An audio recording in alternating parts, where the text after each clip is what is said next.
Assalamualaikum warahmatullahi wabarakatuh. Saya Dina Mustikasari, JF PBJ Muda pada Biro Pengadaan Barang dan Jasa Setda Aceh, Provinsi Aceh.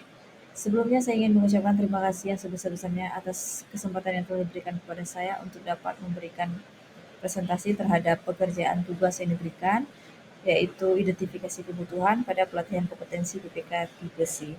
Dan tanpa menunggu lebih lama, mari kita lanjutkan kepada bahan selanjutnya.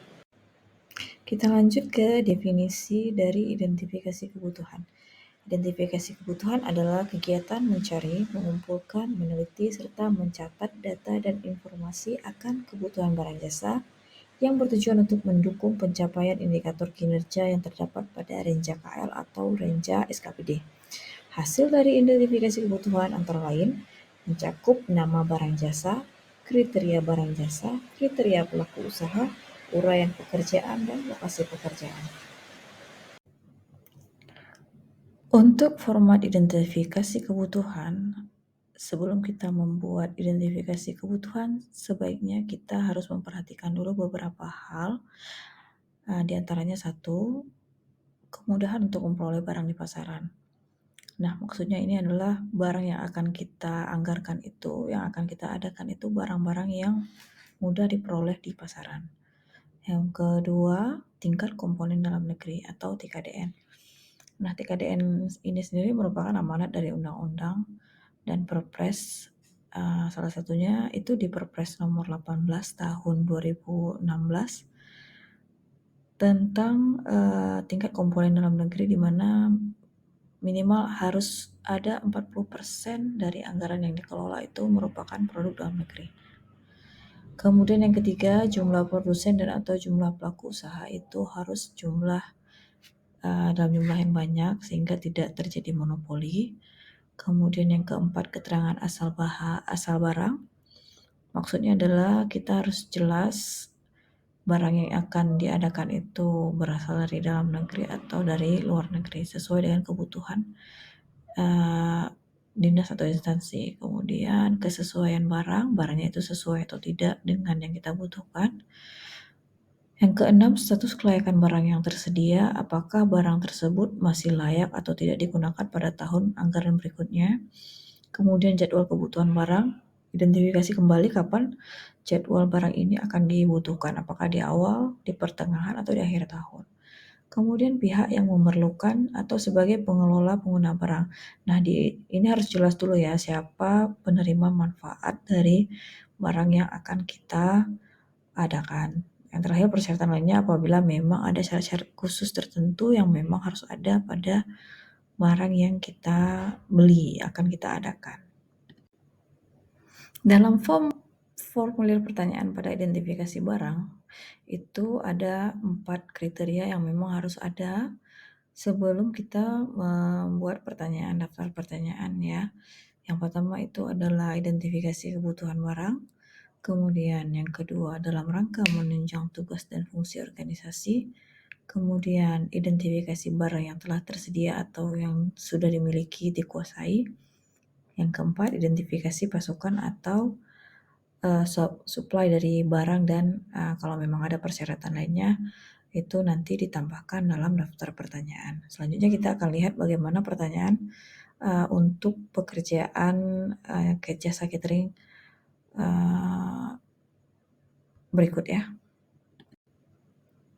Berikut skenario yang akan dikerjakan sesuai dengan buku kerja. Yang pertama, rapat untuk pekerjaan ini dilaksanakan tanggal 18 Mei 2024 dengan jumlah peserta sebanyak 2.100 orang pada kota X yang berada di beberapa kecamatan. Kemudian jumlah pagu anggarannya adalah 140 juta. Kemudian pekerjaan ini terbagi atas 2 jenis pekerjaan, yaitu makan siang dan kudapan atau snack. Untuk snack diberikan pada pagi hari, sedangkan untuk makan siangnya jam 12 siang hari.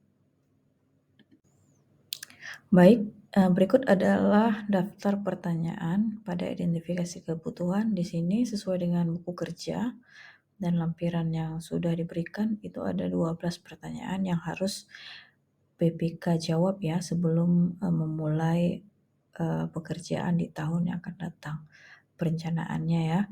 Nah, di sini ada 12 pertanyaan. Yang pertama untuk macam jenis jasa lainnya yang dibutuhkan itu sesuai dengan buku kerja itu jasa catering makan dan minuman dan snack tentu. Kemudian apa fungsi dan manfaat dari jasa lainnya tersebut? Jadi fungsi dan manfaat dari pekerjaan ini adalah dengan adanya jasa catering itu kita berharap ada pelayanan makanan yang profesional, kemudian menu yang bervariasi, selanjutnya menghemat waktu dan tenaga, kemudian pembersihannya setelah acara. Mereka punya tenaga untuk jasa kebersihannya ya. Kemudian target dan sasaran yang diharapkan. Untuk pekerjaan ini itu target dan sasarannya adalah untuk ibu hamil di 10 kecamatan dengan nakesnya tentunya yang di wilayah tersebut ya. Kemudian kapan jasa lainnya ini diadakan? Pekerjaan ini dilaksanakan pada tanggal 18 Mei 2024. Siapa yang menggunakan jasa lainnya tersebut? Di sini dilakukan secara swakelola oleh Dinas Kesehatan Kota X bekerjasama dengan IBI atau Ikatan Bidan Indonesia, di mana PPK-nya merupakan dari IBI ya. Kemudian terdapat pengadaan jasa lainnya sejenis pada kegiatan lain? Tidak, karena tidak ada informasi ini ya. Kemudian indikasi konsolidasi atas pengadaan jasa lainnya juga tidak ada informasi. Kemudian apakah jasa lainnya tersebut dibutuhkan untuk menunjang kegiatan yang bersifat rutin? Tidak, ini bukan kegiatan rutin tapi bukan kegiatan rutin ya. Kemudian berapa lama waktu yang diperlukan untuk melaksanakan pengadaan jasa lainnya tersebut? 1 hari yaitu tanggal 18 Mei 2024. Selanjutnya, terdapat pelaku usaha yang dinilai mampu dan memenuhi syarat. Iya, terdapat. Itu sesuai dengan buku kerja juga ada 5 pelaku usaha yang sudah dilakukan survei pasar dari A sampai dengan E. Artinya ini bukan monopoli. Kemudian berapa tenaga yang diperlukan untuk pengadaan jasa lainnya tersebut? Sebenarnya dari buku kerja itu hanya tenaga kebersihan ya yang saya lihat, tapi seharusnya itu untuk pekerjaan yang dengan jumlah yang lumayan banyak harusnya mereka punya manajer acara, koki, staf logistik, staf layanan, staf administrasi, dan staf kebersihan. Selanjutnya untuk perkiraan biaya itu sebanyak 140 juta. Demikian presentasi singkat dari saya tentang identifikasi kebutuhan. Semoga bisa menjadi bahan untuk dinilai dan sesuai dengan yang diharapkan. Terima kasih.